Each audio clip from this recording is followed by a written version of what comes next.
അസ്സലാമലൈക്കും. അതെ, നമ്മളിപ്പോൾ ഇരിക്കുന്നത് ചായ കുടിച്ചിട്ട് താജ്മഹലിൻ്റെ ഫ്രണ്ടിൽ വന്നു. ആ എല്ലാം ശരിയാക്കി. താജ്മഹലിൻ്റെ ഫ്രണ്ടിൽ വന്ന് നടന്ന് ക്ഷീണിച്ച് ഒരു ഗ്ലാസ് ചായ കുടിച്ചു. ചായയുടെ പൈസ 15 രൂപ. 15 രൂപ.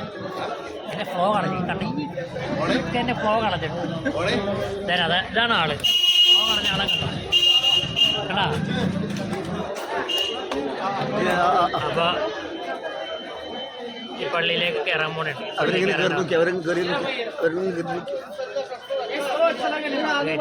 അബ്ദുള്ളയ്ക്കുണ്ട്, ഷമീമുണ്ട്, കൽപ്പേനി ഷമീം അല്ല കൽപ്പേനി താമരശ്ശേരി. അപ്പോൾ അങ്ങനെ ഞങ്ങൾ താജ്മഹലിൻ്റെ അടുത്തുള്ള ചെറിയൊരു പള്ളി നിസ്കരിക്കാൻ വേണ്ടി വന്നു. ളുഹർ നിസ്കരിക്കണം. അസറും ളുഹറും കൂടി ഇവിടെ നിസ്കരിക്കാൻ ജമ്മൻ കസറായിട്ട് നിസ്കരിക്കാൻ വേണ്ടി ഇപ്പോൾ ഇവിടെ വന്നത്. ഭയങ്കര വെയിലുണ്ട്. എല്ലാവർക്കും അറിയുന്ന പോലെ തന്നെയുള്ള പള്ളി തന്നെയാണ്. ഈ അതിൻ്റെ കുബ്ബയൊക്കെ നോക്കി ഒരു വെറൈറ്റി ആയി. പക്ഷെ ഭയങ്കര വെയിൽ, പുറത്ത് കാലിൽ നിൽച്ച് നോക്കിയിട്ട് വേണം. കുബ്ബാണ് കുബ്ബ. ഈ പള്ളിയുടെ രണ്ട് ഭാഗം.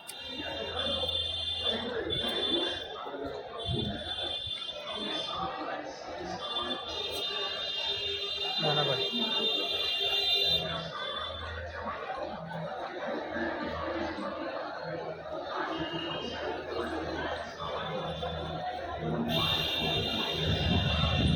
അവിടെ ചുറ്റുഭാഗം ഇങ്ങനെയാണ്. ഏതായാലും അൽഹംദുലില്ലാ ഞാൻ നിസ്കാരം കഴിഞ്ഞിട്ട് ഭക്ഷണം കഴിച്ചിട്ട് ഇനി ഇവിടെ നിന്ന് പോകും. അതാണ് ഇപ്പോഴത്തെ പ്ലാനിങ്. ഇൻഷാ അല്ലാഹ് ഭാഗമാണ്. അതിൽ കുറച്ച് സ്ഥലം മാത്രമേ ഉള്ളൂ. ഇവിടുന്ന് കുറച്ച് സ്ഥലം മാത്രമേ ഇവിടെ ഉണ്ടുള്ളൂ. പള്ളിയിലാകെ ഉള്ളൂ. ബാക്കിയൊക്കെ ഇങ്ങനെ മുറ്റമാണ്.